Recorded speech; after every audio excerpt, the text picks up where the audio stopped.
Hello, all. Welcome back to Bittersweet Survival. Today, we're going to talk about changing a habit.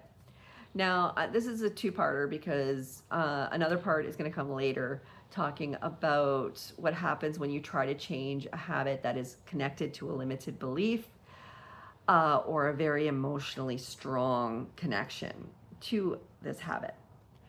This one I'm going to talk about is when you know what you want to change and you make a plan to change it. Because we love plans here. I absolutely love it when you make a plan, you just follow the plan, and then, then you're done. Habits changed. You can move on to something else. So, we're going to talk about my dairy intolerance. Not lactose intolerance, dairy intolerance. So, I went to a naturopath and I had a blood test done, and I found out I'm allergic to all animal dairy products. And the person who did the test for me, the absolutely wonderful woman, was also dairy intolerant. She had just gone through the same thing. So she already had a plan in place. She shared with me, and I'm going to share it with you.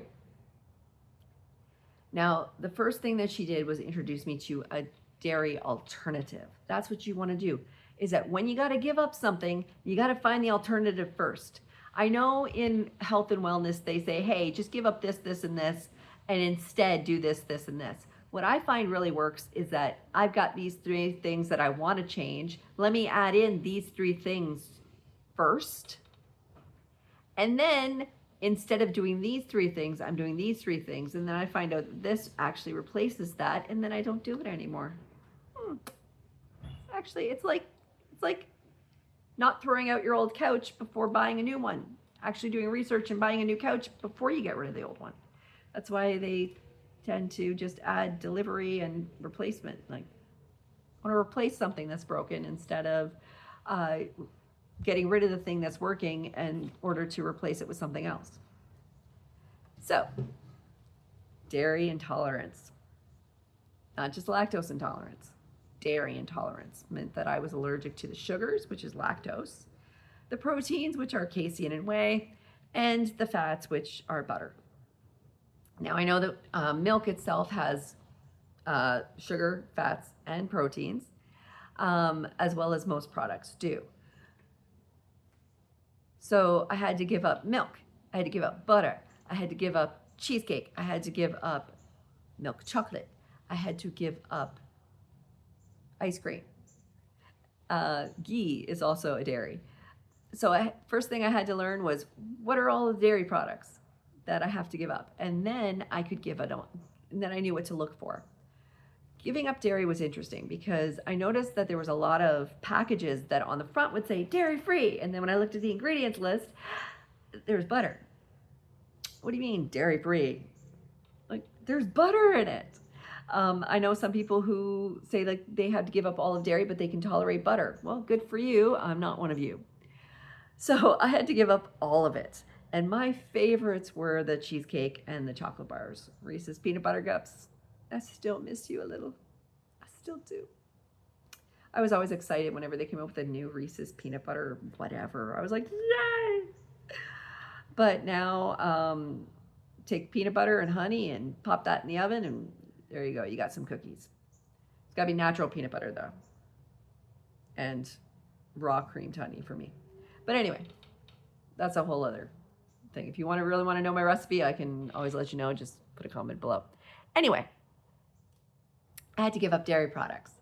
And luckily, the person that I was talking to about giving up these dairy products also was dairy intolerant and taught me about Daiya products. Because I'm not allergic to pea proteins, I could switch out the pea proteins for the animal proteins. Yay! They did not taste the same, okay? A surefire way a surefire way to pave your road to failure is to expect it to taste the same. If you're putting in different ingredients, it's going to taste different. That's just the way food works. I mean, if you're going to make something with ground beef, but instead you put in salmon and you expect it to taste the same, then why? Why would it taste the same? So by using something different, I was still able to get the foods, the comfort foods that I was looking for. So if I wanted mac and cheese, couldn't go with KD, had to go with Daya, and it didn't taste exactly the same. But when you put enough spices in it, it kind of does. Kind of tastes pretty good. And it kind of tastes the same, but not exactly the same. Wasn't expecting it to, just gave me an opportunity to have mac and cheese when I want mac and cheese, when I want grilled cheese, when I want pizza.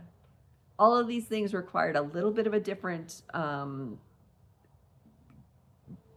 mode, different means on my part, and it involved different ingredients. But in the end, I still got the same type of foods, which was essential for me, especially when I was giving up all of the stuff that I was using as comfort food. I had a very emotional connection to sweets and treats. And dairy, chocolate was a big part of that, or dairy in total was a big part of that. So I started switching out dairy products for Daya products. And I started noticing after a while that even though they tasted different, they tasted pretty good. I wasn't expecting it to taste the same, and it didn't. But I was able to get my grilled cheese when I wanted a grilled cheese. I was able to get my Kraft Dinner, well, my mac and cheese, when I wanted mac and cheese. Not Kraft Dinner, but mac and cheese. When I wanted pizza, I got pizza. It wasn't about sacrificing what I wanted. It was about switching it to a better product, to a product that didn't make me feel so crappy. Because when it comes to most of the foods that you eat, a lot of us tend to be a slave to our taste buds. It's got to taste a certain way, and then it makes everything feel good. Well, that's not always true. I would taste, for instance, Reese's peanut butter cups. But 2 hours after I ate that, my stomach was cramping and bloated and just driving me insane and causing a lot of pain. So the way you feel after you're done eating became more important than how it tasted when I was eating it. I was still doing all of the same things physically, like I was having it when I wanted to have it. I wasn't shorting myself on how much I was going to have, but it was an opportunity for me to have something that 2 hours after I ate it, I didn't feel like crap about. So you definitely want to make sure that you find a replacement first, and then start noticing how that replacement makes you feel versus the original product. So I would have a mac and cheese, and after 2 hours, I didn't feel the pain that I was feeling from Kraft Dinner. So the taste didn't become as important. Also, the longer you go in between eating it, the less your taste buds are flooded by it. There's a reason why, as a former Christian, Lent is 40 days. The reason why it's 40 days is because they discovered that it takes that long for your taste buds to be replaced. Which is why if you were to, for instance, give up coffee at the beginning of it, and in that coffee you like, I'm just putting it out there, like Tim Hortons double cream, double sugar. And then after 40 days, you go to get into coffee and you try and you go straight into a double, you notice that it tastes too sweet. Ugh. But here's the thing, you do something every day, eventually your taste buds dull over the sensation of it, and then you got to add a little something in order to increase the sensation. So what I found out when I was, especially when it has to do with sugar. Sugar is one of those things that it's really, really hard to give up. I'm not ready right now to share my giving up sugar story, but because it's got a lot of emotional triggers to it. When you're emotionally dependent on something, when you tell yourself that you need it to feel better, what you're telling yourself is that you need it. And when you tell yourself that you need it, your body believes it. Your mind believes it. You convince yourself of it. And it can be really, really difficult to give up those types of triggers. But we're not talking about that one right now. We're talking about creating a new habit. So I found products that I could use instead of the dairy products. And I started adding those more and more into my life and noticing how I felt after I was done drinking coffee with oat milk instead of cream. That's a huge difference. Not something I would recommend on the first day. It's one of those things where you want to make sure, considering how condensed and sweet cream is, I ended up going from cream to milk, and I had to lower my sugar intake as well, and then I went to oat milk. So there were steps in place that I had to do in order to go from the real stuff to an alternative acceptable. And now I prefer the alternative to the real stuff, because my taste buds aren't the only thing that appreciates the alternative. My whole body appreciates the alternative. Another nice bonus, when I gave up dairy completely, I lost 15 pounds. Unexpectedly, I lost 15 pounds. I wasn't trying to lose weight. I was trying to get rid of the pain that the dairy was causing. And as a nice side effect, I also lost weight. So now I've lost a total of 70 pounds, but that 15 pounds of that was dairy. And no matter what I eat now, or how often I eat it, or because I eat what I want when I want, I'm just have to eat within my allergies. I eat what my body wants, what nourishes my body instead of what tastes good. And I get rewarded all the time with energy. I'm sleeping better. I have less swelling, less bloating. When you bloat, that's actually your insides being very sensitive, and it's basically when your stomach bloats, it's the same thing as stubbing your toe and you feel your toe throb. It's just what happens on the inside of your body. When you bloat, your body's like, oh, you did something wrong. Like, we're not supposed to feel this way. Like, please don't do this to us again.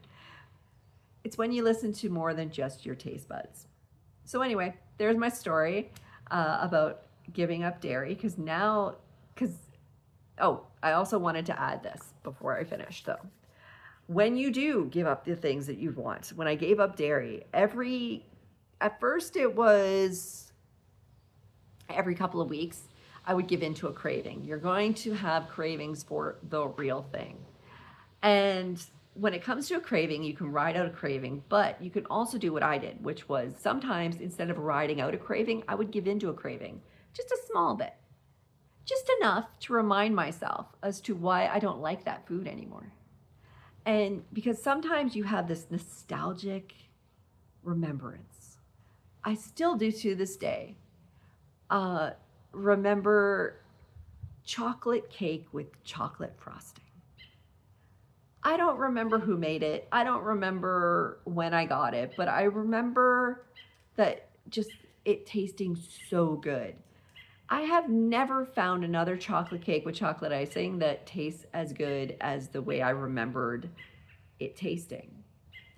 So that meant that there was more to the food than the food itself. There was something surrounding the food that was causing it to taste good. And so those cravings are going to hit. They really, really are. Every now and then, give into a craving, but pay attention to how you feel after you give into that craving. Once I started doing that, yes, once you give into a craving, that craving spike will come in and it'll be harder. You're going to notice that if you give into a craving, like let's say you give something up on Sunday and you decide, okay, on Tuesday, I'm going to have some of this. And you have a little bit and you feel crappy. Remember how you feel, because on Wednesday, you're going to have that craving again. Every time you give into a craving, it causes a craving spike.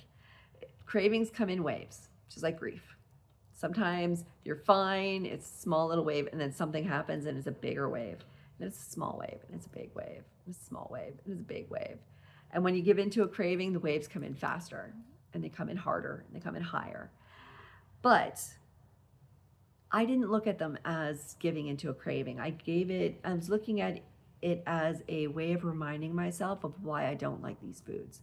I knew that I was going to have a negative reaction once I was done, so I kept adding just a little bit, just enough, so that I could taste it and give into that taste craving. But when I had that feeling, it made the whole experience really, really crappy. And once you start adding negative feelings to that experience, because it's like, oh, when I ate diet pizza, I was able to get up and move around and go for walks and do what I needed to do. And I slept better, and I woke up the next day and I was able to go to the gym.